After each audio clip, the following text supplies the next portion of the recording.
Добродојдовте во Урбани вести на Прва Скопска. Градските власти воведуваат стипендирање за спортисти, средношколци кои се жители на Скопје и учат во средните училишта во главниот град. Ова е веста на денот. Продолжуваме понатаму. Одбележан светскиот ден на хемофилијата. Во наредниот период ќе се обновуваат детските игралишта во општина Газибаба. Се реконструира улица во Камник. Градот ќе доделува стипендии за спортисти, средношколци од Скопје. Со апел за подобар третман и редовна терапија, 320 хемофиличари денеска го одбележаа светскиот ден на хемофилијата. Најважно за хемофиличарите е редовно примање на соодветната и квалитетна терапија. За жал, во Македонија 5 деца имаат нередовна настава поради недостаток на лекот кој ќе им обезбеди квалитетен живот. Сдруженијето на хемофиличари на Македонија денеска го одбележа светскиот ден на хемофилијата со порака до институциите да обезбедат потребната терапија со што ќе им се овозможи квалитетен живот на 320 заболени од оваа болест за која нема лек. Лилјана Рајчевска, председателка на Сдруженијето на хемофиличари, вели дека поради немање на фактор за коагулација на крвта не е направена ниту една ортопедска интервенција кај пациентите кои имаат оштетување на зглобовите и ја потенцира неопходноста од редовно користење на терапијата. Да имаме редовно фактор е многу битно, најбитното нешто. Значи затоа што немаме фактор 2 години и плюс некој месец, нема ни една ортопедска интервенција направено, затоа што хемофиличарите од 20 и кусур години веќе до 60-70 сите имаат оштетување на сите зглобови. Дали е тоа лакатни, колена, колкови, а не може да се направи операција затоа што нема фактор за редовна употреба, а не за операција. Ние имаме право на еден нормален живот, да имаме редовна терапија, пошто тоа не е за нас козметика, не е преживување, ни треба за нормален живот да бидеме живи и да функционираме како секој член на овое општество. Поради неизвршена набавка и нередовна терапија, 5 деца болни од хемофилија цела недела не оделе на училиште, вели Сонја Димовска, мајка на 9-годишно дете болно од хемофилија, и потенцира за важноста од квалитетни лекови без разлика на цената. Со редовно примање на терапија, значи ние немаме компликации. Колку не е примање? Значи цела недела не е непримање. И тогаш има препорака да седат дома, да мируваат, да не настане повреда. Зашто можеше да настане повреда, а он е во тешка форма на хемофилија. Си почнат на времено да си го набавуваат и да не им е во предност, значи, цената на лекот, туку да гледат квалитетот на лекот на задачињата, пошто нас, например, не врзува ни една компанија, ни еден лек, не врзува само квалитетот. Ние 6 години, значи, го примавме овој лек, бевме, ни беше супер, окей, значи не сакаме да го смениме за да носиме ризици. Значи еднаш кога сме го прифатиле ризикот, не знаевме на студија што и како ќе биде, значи со овој лек. 6 години супер и сега наеднаш сакаат да ни го сменат само поради цената. Од Сдруженијето посочуваат дека новиот тендер за набавка на неопходната терапија се уште не е распишан, поради што пациентите ќе останат без неа. Хемофилијата е наследна генетски условена состојба, која се карактеризира со целосен недостаток или намалено ниво на факторите кои учествуваат во запирање на крварењето.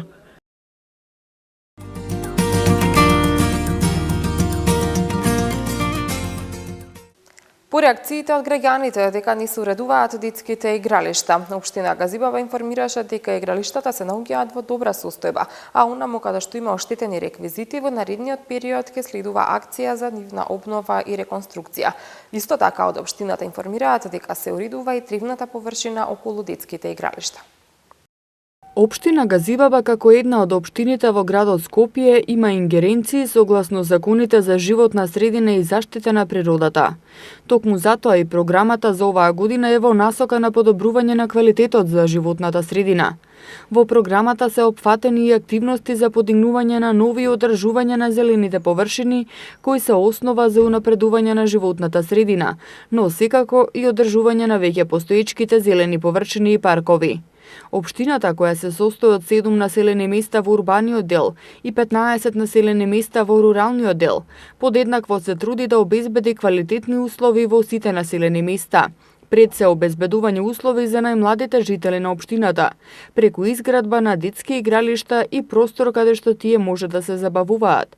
Во општината може да се забележи дека детските игралишта се многу чести. Дел од нив се во одлична состојба, но дел се оштетени или пак некои реквизити се целосно отстранети. Честопати се случува нови реквизити поставени на игралиштата кои се наменети за малите деца, да бидат веднаш уништени од страна на адолесцентите, кои во вечерните часови се собираат на овие игралишта.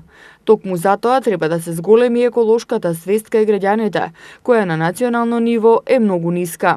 Во оваа насока, општината во својата програма предвидува активности за сеопфатна едукација на децата од основните училишта и градинките, за нивната улога и одговорност во зачувување на животната средина во која живеат и растат.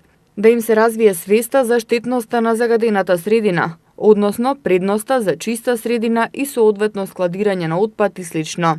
Што се однесува за хигиената и одржувањето на игралиштата, дел од граѓаните се незадоволни од одржувањето на овие детски игралишта и велат дека тие самите ги средуваат гранките на дрвјата и тревата околу игралиштата.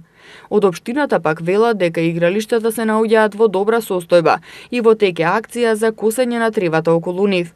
Додека пак за во наредниот период се планира и акција за обнова и реконструкција на дотраените реквизити на игралиштата.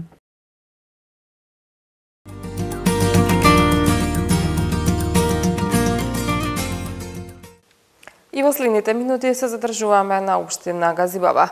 Градоначалникот на општина Газибаба, Борис Георгиевски, ги посети локациите предвидени за реконструкција и изградба на нови улици во општината. Во моментов се реконструира улицата во населено место Камник. Општина Газибаба започна со градижните активности за реконструкција и изградба на нови улици во општината. Во моментов се одвиваат градежни работи за реконструкција на улицата од булеварот Александар Македонски до влезот на стрелиштето Камник во населеното место Камник. Улицата е со должина од 516 метри и широчина од 5 метри. Градежните активности ги изведува фирмата Бауер БГ. Од општина Газибаба информираат дека во следниот период предвидена е изградба и на тротоар од страната на станбените згради. Градските власти воведуваат стипендирање за спортисти и средношколци кои се жители на Скопје и учат во средните училишта во Скопје. Јавниот повик е објавен денеска, ќе трае 10 дена заклучно со 26 април 2018. На најдобрите 100 стипендисти градот ќе им доделува секој месец по 3000 денари. Град Скопје денеска објави повик за стипендирање за спортисти и средношколци кои се жители на Скопје. Повикот ќе трае 10 дена до 26 април 2018. Ќе се изберат 100 стипендисти и средношколци кои во текот на 8 месеци во тековната 2018 година ќе добиваат стипендија од 3000 денари месечно, средства обезбедени од буџетот на градот. Право на добивање стипендија на овој повик имаат државјани на Република Македонија кои имаат статус на редовен или вонреден ученик во средно училиште на подрачјето на град Скопје.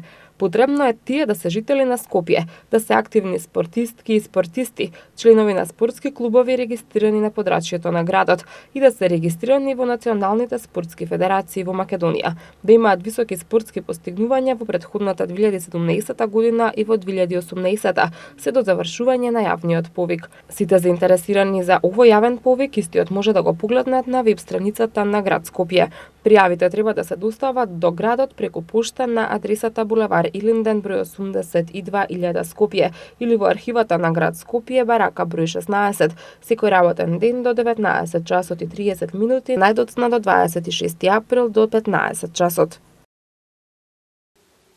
Средби со автори, подпишување на книги, детски катчиња и голема понуда на најсовремени книги од домашни и странски автори ќе понуди овогодишниот саем на книга што ќе се одржи од 3 до 9 мај во випарината Борис Трајковски. Слоганот за оваа година е 30 години читаме со задоволство, но колку и што читаат граѓаните на Скопје дознаваме од прилогот во продолжение. Од 3 до 9 мај во випарината Борис Трајковски ќе се одржува овогодишниот саем на книгата. Саемот ќе биде во организација на Скопски саем, а ќе земат учество книжевни ѕвезди на македонските издавачки куќи, но ќе има изложувачи и од регионот. Саемот на книгата активно се одржува веќе 30 години, па така слоганот за оваа година е 30 години читаме со задоволство. По повод јубилејното издание на саемот на книгата, влезот за сите групни посети на ученици ќе биде бесплатен бесплатен. Работното време на сајмот е од 10 до 20 часот.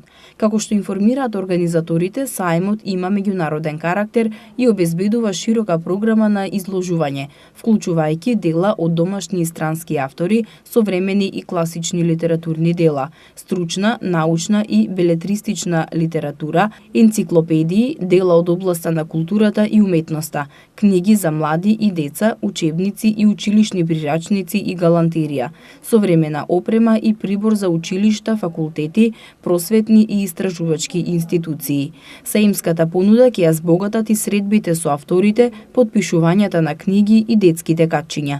Секоја година посетеноста на сајмот е голема од страна на читателите, бидејќи представува одлична можност омилените книги да ги најдат на едно место и да ја збогатат домашната библиотека.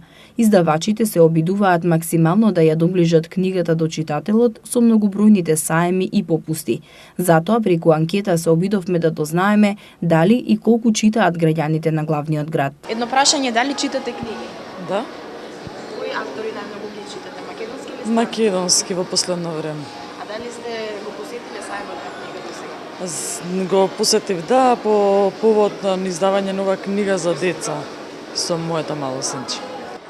Не, многу сакам, ама не можам бидејќи имам проблем со видот, така да... Не читам.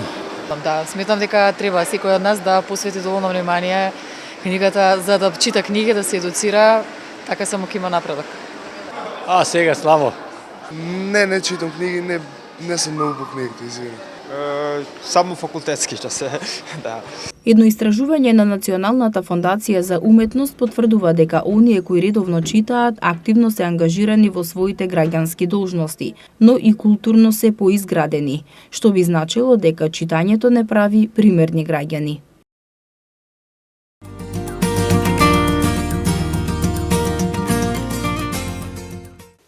Вести, информативни програми и серии, најгледани ТВ содржини во Македонија. Прва скопска со специјална програма во интерес на гледачите предизвикува внимание кај граѓаните. Вестите се најатрактивна содржина за македонските граѓани на телевизија, а радиото го избираат во најголем дел за музика, покажуваат резултатите од последната анкета на Агенцијата за аудио и аудиовизуелни медиумски услуги, спроведена на примерок од 2400 испитаници во период од 10 до 20 часот. На прашањето дали вчера во текот на денот гледавте телевизија, 71,7% дале потврден одговор, а 19,8% рекле дека претходниот ден слушале радио. Прашани што гледале на телевизија на државно ниво преку сателит или преку јавна електронска комуникацијска мрежа во текот на претходниот ден, 40,5% одговориле дека гледаат вести, по кои следи информативна програма со 21,6%, а на трето место се сериските филмови со 8,8%. Образовна и документарна програма навеле дека гледаат 8,4% од испитаниците, игран филм 7,5%, забавна или музичка програма 5,9%, спортска програма 3,4%, утринска програма 3,3%, додека програма за деца гледаат 0,6%. Вестите биле најчест избор и на испитаниците кои биле прашани какви содржини најчесто гледаат на регионалните и локалните телевизии, односно таков одговор дале 27,1% од нив. Прва скопска за своите гледачи емитува специјална информативна програма, во која акцентот е ставен на урбаните случувања од секојдневниот живот во интерес на граѓаните, а нуди и документарна и филмска програма. Избраниот примерок за анкетата е изработен врз основа на официјални податоци на Државниот завод за статистика од последниот спроведен попис на населението. Поради одржувањето на дигиталниот самит на земјите од Западен Балкан, утре и задутре делови од скопските булевари и улици ќе бидат затворени за сообраќај. По повод предстојниот дигитален самит на земјите од Западен Балкан, што утре и на 19 ќе се одржува во Скопје во хотелот Александар Палас, како и во ВИП арената Сала Борис Трајковски. Во текот на утрешниот ден, од 15 часот, како и наредните 2 дена, СВР Скопје ќе воспостави посебен сообраќаен режим за сообраќајниците околу овие објекти. Имено со посебниот режим ќе бидат затворени и пренасочени за сообраќај улиците Јадранска магистрала, Скупи, делови од булеварите 8 септември и Илинден, како и другите сервисни улици кои што гравитираат кон двата објекта, ВИП арената и хотелот Александар Палас. Исто така посебен сообраќаен режим е предвиден и за обиколницата на автопатот до Скопскиот аеродром. Регионалниот центар за управување со кризи на град Скопје информира дека во текот на утрешниот ден повеќе делови од Скопје ќе останат без вода и струја. Дел од корисниците од улицата Рилски конгрес во општина Киселавода утре од 10 до 12 часот ќе бидат без електрична енергија. Во периодот од 9:30 до 14 часот и 30 минути без струја ќе бидат корисниците од улицата Исаија Маџовски од број 1 до број 29 во општина Ѓорче Петров. Корисниците од населбите Газибаба, Чаир, Кале, Топанско поле, Скопје Север, Бутел 2, Железарница и високата зона автокоманда утре од 9 часот ќе останат без вода за пиење. Како што информираат од регионалниот центар за управување со кризи на град Скопје, причина за прекинот во водоснабдувањето е промена на затварач на водоводната мрежа со пречник 300 мм на улицата Цветан Димов број 155. Корисниците ќе бидат без вода сите до завршување на интервенцијата од страна на екипите на јавното претпријатие Водовод и канализација. Денеска имавме умерено облачно време со повремен дожд и температура до 23 степен. За утре метеоролозите најавуваат променливо облачно време со локален дожд. Температурата ќе достигне до 22 степени. Во четврток температурата ќе се движи од 10 до 22, а од 6 до 22 во петок. Во сабота температурата ќе се движи во интервал исто така од 6 до 22 степени. Тоа беше и последната информација што ја подготвивме за ова издание на Урбаните вести. Ви благодарам за вниманието. Довидување.